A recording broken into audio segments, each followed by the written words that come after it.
অহেতুক কিছু ইস্যুকে কেন্দ্র করে আজকে রাজনীতির মাঠটা কেউ কেউ তার শক্তি দেখাতে চাচ্ছে। ফেব্রুয়ারির নির্বাচনটাকে যাতে দ্রুত এই পদে এগিয়ে যাওয়া যায় তার জন্য কিন্তু বিএনপি সর্বাত্মক সহযোগিতা করে যাচ্ছে। পিআর করে একটা কিন্তু বাংলাদেশে একটা বিশৃঙ্খল অবস্থা তৈরি করতে চাচ্ছে। এই যে 7 দিন সময় নির্ধারণ করে দিল সরকার ঐক্যমত্য হওয়ার জন্য, সেই ঐক্যবদ্ধ সিদ্ধান্তের জন্য, সেই বিষয়টিকে আপনি একটা জিনিস লক্ষ্য করবেন, এখানে আমার যে জিনিসটা মনে হচ্ছে বা বিএনপি যেটা মনে করে যে অহেতুক কিছু ইস্যুকে কেন্দ্র করে আজকে রাজনীতির মাঠটা কেউ কেউ তার শক্তি দেখাতে চাচ্ছে, যে তাদের খুব একটা ইম্পর্টেন্স এই রাজনীতি আছে, এইটা বোঝাতে চাচ্ছে। বিশেষ করে বাংলাদেশ জামাতে ইসলাম, আপনি দেখবেন যে কথা ডক্টর জাবিন বলেছে বা মঞ্জু ভাই বলার চেষ্টা করেছে, একটা আলোচনা কিন্তু চলছিল ঐক্যমত কমিশনের এবং সবাই মিলে ওখানে স্বাক্ষরও করেছে।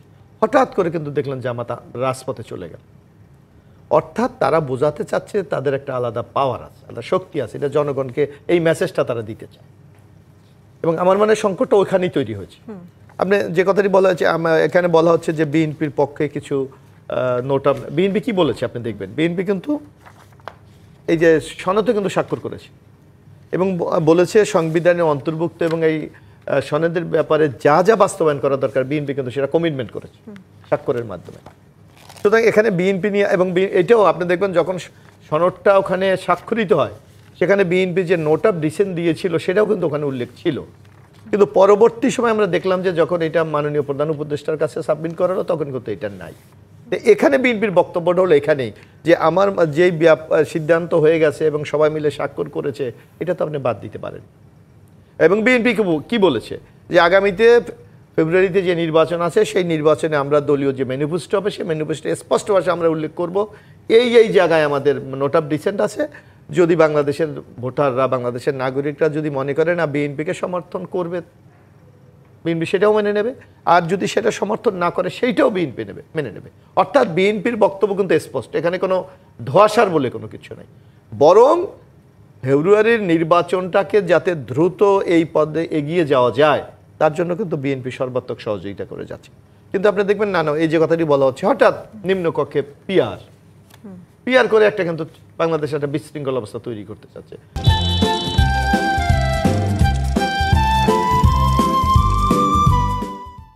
এবং ওই যে কথা আপনি আপনার উপস্থাপনা বলেছেন যে 11 তারিখ ঢাকাকে জনসমুদ্রে ভাসিয়ে দেবে, তো ওনারা যদি জনসমুদ্রে ভাসিয়ে দেয়, অন্য দলও যদি ভাসিয়ে দেয়, তাহলে বাংলাদেশের অবস্থাটা কোথায় যাবে?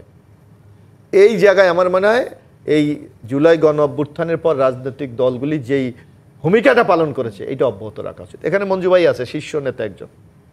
যদি হাইপোথেটিক্যালি আমরা চিন্তা করেন, যদি কোনো কারণে এই গভর্নমেন্ট ব্যর্থ হলো, তাহলে এই রাজনৈতিক দলরা যারা নেতৃত্ব দিয়েছে তারা কি হবে আগামী দিনে? তাদের যদি অন্য কোনো অশুভ কোনো কিছু বাংলাদেশে ঘটে, আমার তো মানে কোনো রাজনৈতিক দল সেই অশুভ খেলা থেকে রেহাই পাওয়ার কোনো সুযোগ নেই।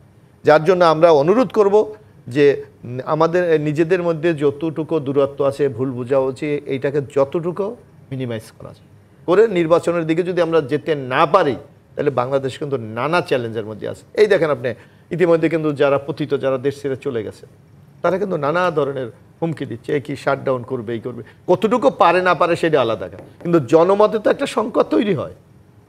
এই জায়গা থেকে মুক্তি দিতে পারে একমাত্র কিন্তু এই জুলাই গণ অভ্যুত্থানে বা সনদে যারা স্বাক্ষর করেছে এই রাজনৈতিক দলগুলি। আমি মনে করি যে এখনো সময় আছে, আমাদের দলগুলি আলোচনায় বসে একটা সমাধানে যাওয়া উচিত। বিএনপির পক্ষে তো স্পষ্ট বলছে যদি মাননীয় প্রধান উপদেষ্টাকে বিএনপি সেটাকে সাড়া দেবে। কিন্তু A B M Mosharraf Hossain, প্রধান উপদেষ্টা কিংবা অন্তর্বর্তী সরকার প্রধান, ওনাদের তরফ থেকে তো একদম বলে দেওয়া হয়েছে যে 7 দিন সময় নির্ধারণ করে দেওয়া হয়েছে। যদি 7 দিনের মধ্যে ঐক্যবদ্ধভাবে সিদ্ধান্তে না আসে তাহলে সরকার আর আলোচনায় যাবে না, সরকার নিজেদের সিদ্ধান্ত জানিয়ে দেবে। সেই ক্ষেত্রে যদি আপনাদের বিপরীতমুখী কোনো, আপনাদের বিপক্ষে কোনো সিদ্ধান্ত হয়, ধরে নিচ্ছি যদি হয় সেখানে একটি যদি অবশ্যই আছে, যদি হয় সেক্ষেত্রে আপনাদের অবস্থান কি থাকবে? তখন আবার বলবেন না তো যে সরকার কোনো যে সিদ্ধান্ত নিয়েছে সেটা অগণতান্ত্রিক বা কোনো দ্বিমুখী অবস্থান থাকবে কিনা? না, এখানে বিএনপি কিন্তু স্পষ্ট জাতির কাছে কিন্তু কমিটমেন্ট করেছে। আপনি দেখবেন জুলাই সনদে আমরা স্বাক্ষর করেছি, বরং স্বাক্ষরের সাথে সাথে আমরা নোট অফ ডিসেন্টের ব্যাপারে স্পষ্ট বলেছি যদি আগামী নির্বাচনে জনগণ যদি আমাদের পক্ষে রায় দেয় তাহলে আমরা মানবো, আর না দিলে আমরা মানবো না, স্পষ্ট ভাষায় আমরা। সুতরাং এখানে বিএনপির ভূমিকা নিয়ে প্রশ্ন তোলার কোনো সুযোগ নাই।